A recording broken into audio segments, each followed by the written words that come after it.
آپ ابھی اپنی سکرین پر ایک خوبصورت جوان کی خوبصورت تصویر ملاحظہ کریں گے۔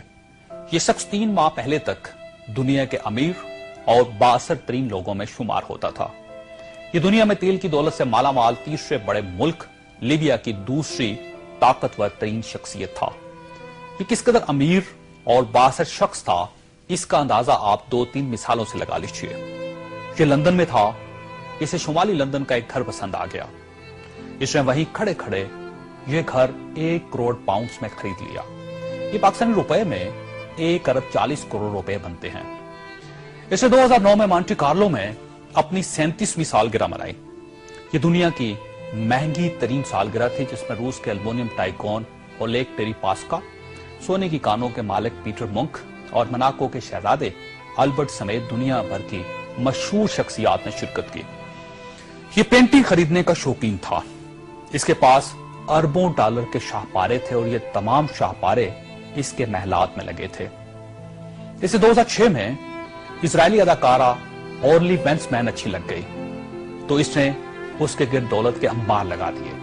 چنانچہ یہ اس کی گرل فرینڈ بن گئی اور یہ دنیا کی مہنگی ترین گرل فرینڈ تھی۔ برطانوی وزیر اعظم ٹونی بلیئر اسے اپنا ذاتی دوست کہتا تھا اور اس پر 10 ڈاؤننگ سٹریٹ کے دروازے ہر وقت کھلے رہتے تھے۔ برطانوی شاہی خاندان نے اسے کئی بار بکنگم پیلس اور ونڈسر کاسل میں لنچ اور ڈنر دیے تھے۔ یہ لندن اور پیرس میں پلے بوائے کی زندگی گزارتا تھا اور اسے دنیا جہان کے قانون توڑ کر بہت خوشی ہوتی تھی۔ اس نے ایک بار پیرس کی شانزلیزے پر 120 کلومیٹر کی رفتار سے گاڑی چلا کر پوری یورپی دنیا کو حیران کر دیا اور پیرس کی سٹی حکومت کوشش کے باوجود اس کا چالان نہ کر سکی۔ یہ لیبیا کی انویسٹمنٹ اتھارٹی کا سربراہ بھی تھا اور یہ اتھارٹی دنیا کے کسی بھی ملک میں کسی بھی وقت 10 بلین ڈالر تک کی سرمایہ کاری کر سکتی تھی اور یہ ایک بہت بڑا استحقاق تھا۔ اس شخص کا نام ناظرین سیف الاسلام ہے اور یہ لیبیا کے سابق حکمران کرنل قذافی کا بیٹا ہے۔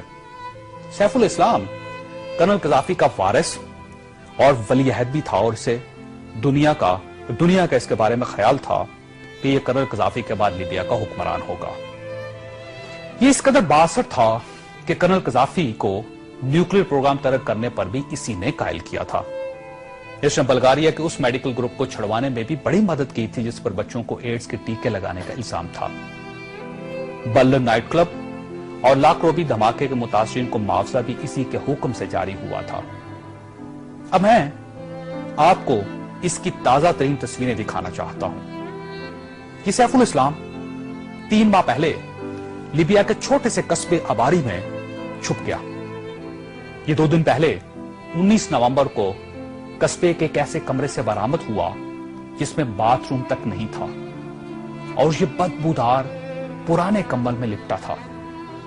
اس کی انگلیوں پر پلستر چڑھا ہوا تھا اور یہ پلستر بھی اس نے خود چڑھایا تھا کیونکہ اسے ڈاکٹر تک کی سہولت حاصل نہیں تھی۔ یہ سیف الاسلام اس وقت لیبیا کی موجودہ حکومت کے قبضے میں ہے اور پوری دنیا میں کوئی شخص اس شخص کو پناہ دینے کے لیے تیار نہیں جو 3 ماہ پہلے تک ملکہ برطانیہ کا شاہی مہمان بنتا تھا اور ٹونی بلیئر اسے مائی فرینڈ کہتا تھا اور پیرس کی کمپنیاں اس کے لیے خصوصی خوشبو ایجاد کرتی تھی۔ یہ ہے سوال اور یہ تصویر دنیا کے ان تمام حکمرانوں اور ان کے خاندانوں کے لیے عبرت کا سبق ہے جو اقتدار کو سب کچھ سمجھ لیتے ہیں اور جو اس زوم میں مبتلا ہو جاتے ہیں کہ ان کے اقتدار کا درخت ہمیشہ سبز رہے گا۔ یہ تصویر دنیا بھر کے حکمرانوں سے چیخ چیخ کر کہہ رہی ہے کہ جو حکمران عوام کا اعتماد کھو دیتے ہیں ان کا یہ انجام ہوتا ہے۔ انہیں بدبودار کمبل بھی پناہ نہیں دیتے۔